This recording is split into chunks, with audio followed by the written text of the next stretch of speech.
If you look at the temple structure, deep inside the sanctum sanctorum, all you will find is a stone. 6 to 7 feet or 9 feet, including the pedestal, etc. A whole lot of people are ridiculing why this much decoration to a stone. What's there in it? How can you worship this dumb stone as God? To all the idiots who are ridiculing idol worshipping, let's talk science, okay? What is it? It's a rock. What is rock? Rock is made up of metals and minerals. If you go to a valley and shout something, what does the rocks do? It will give you an echo.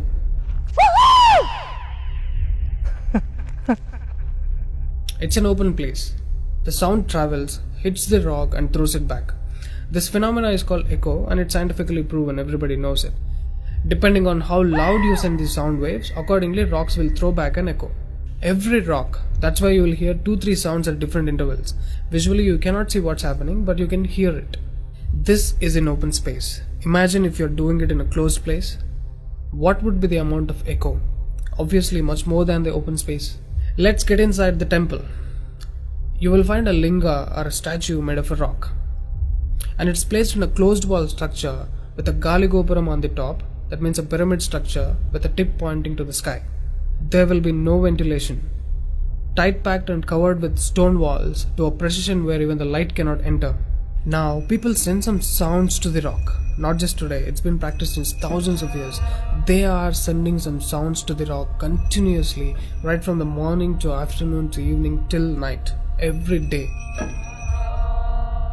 We all know that sound has a form. To all the lower Q people, I'm going to show you a few experiments where particles form different patterns and forms due to various types of sounds. I saw a beautiful music video in this channel in which they show how water, fire, particles respond to the sound. It's an incredible experiment, you must watch it. It is a film to describe to you the effect of cymatic frequencies. Now, 72% of your body is water, 12% is earth, 6% is air, 4% is fire and the remaining is space. Don't you think this sound has an impact on your system? Look at how drastically the water is responding to the sound. Similarly, fire. In fact, everything in the cosmos responds to the sounds. That's why yogis of the past have always said sound is the basis of existence. Every form is a certain reverberation of sound. If you master the sound, you can play with the 5 elements. That's how the sages of the past used to walk on water, disappear into the air, walk through the walls, etc. In Harry Potter movie, what you have seen is just a fiction story. But here, we have got yogis who did all that for real. Even though there are many mystics who can do these things, not just them, you and I can do it if we attain certain mastery over the sound. You need a perception beyond the senses to do that. For that, you need to do a different level of sadhana. You can't do that in a laboratory through some dumb experiment. All those who tried either ended up neurotic or died an utter failure, wasted a lot of money in the research. So except Dhyanam, technically there is no other way. Sorry to disappoint the people who are lazy to yoga. Okay, sound. I recommend you to watch more such experiments in YouTube to understand better what I'm trying to say here. Inside the temple, they chant some mantras. What happens is, the sound will touch the stone and bounce back in different directions. Because it's a closed room, the sound has to pass out through the main door. And whoever is standing in front will be completely soaked in that energy. Now, what do they chant? Vishnu Sahasranamam in the morning and Lalita Sahasranamam in the night. There is Shivopasana Mantram, Lingastakam, Am Namah Shivaya, Nirvana Shatakam, etc., which will have different impacts on the human system.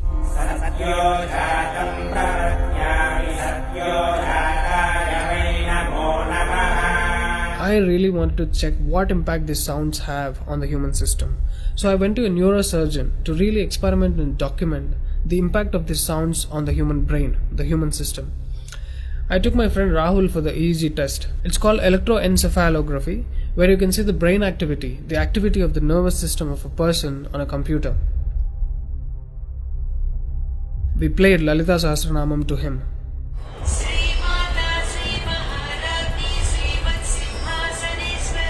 Rahul, relax your face.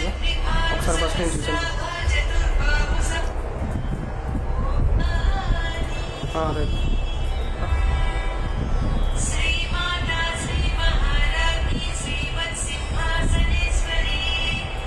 The kind of parasympathetic differences that he's getting is anonymous. Oh my god, then I understood. These sounds are engineered in such a way that the rhythm of the chant will go inside your parasympathetic nervous system and will put you into deep sleep within 3 to 5 minutes. First thing is, the chant is some thousands of years old. How could these ancient sages know that these sounds impact the parasympathetic nervous system? They do it in the night. And in the morning they chant Vishnu Sahasranamam, the 1000 names of Bhagavan Vishnu. And again, these sounds are engineered in such a way that it will wake you up to a peaceful and refreshing state of mind. I'm sure most of you are suffering with painful wake-ups, with such an irritated mind that you can't sleep and you don't enjoy waking up. If you listen to Vishnu Sahasranamam in the morning, it will clear all these clutches in the brain and you will be super fresh when you wake up. Even today you can go and check in Tirupati temple. They will chant Vishnu Sahasranamam in the morning and Lalita Sahasranamam in the night. This is a clear science evolved and being practiced in temples. Even now in most of the temples they're still doing it without knowing why they're doing. I went and asked one of the priests in my hometown. He said, no, they're doing it since so many years. Or they will say something like, it's good for your health, you will get money, pregnancy, etc. This is one more reason why temples are ending up in ruins here. There is no one to talk about the science behind it. Why sounds and why the rock? So they call this rock as God, and when you chant for God, their idea is to benefit the human beings living in the city. It's a free service. Will your doctors treat you for free? But these temples are doing it for free, since ages. But now, these temples are under attack. It's time to free them from government's control. Temples' properties are being looted. They think too much of gold is available there. You know what? The temple design is such, there will be a Dvajastambam, which is made of some metal, usually gold or copper. Brass is a good conductor of sound, gold is an excellent conductor of electricity, and it has higher receptivity of the energy. To all the idiots who are worried about so much gold being used in the temple construction, just smack them with this video. This is a clear science and most sophisticated engineering that even the modern science has no clue of. There is much more to the design of the temple. The design is such, the energy waves reverberated by the gopuram will pass straight and touch the antenna kind of arrangement here and stored in the energy format. People are supposed to touch it. A lot of people touch their heads without knowing why they are doing it. And then you are supposed to walk into the space which is filled with this energy transmitted by the rock inside. Doesn't matter whether you are a Muslim, Hindu or a Christian, you can't escape the energy. You will be basked in the glory of that energy. You can actively feel the difference after you pass through the path.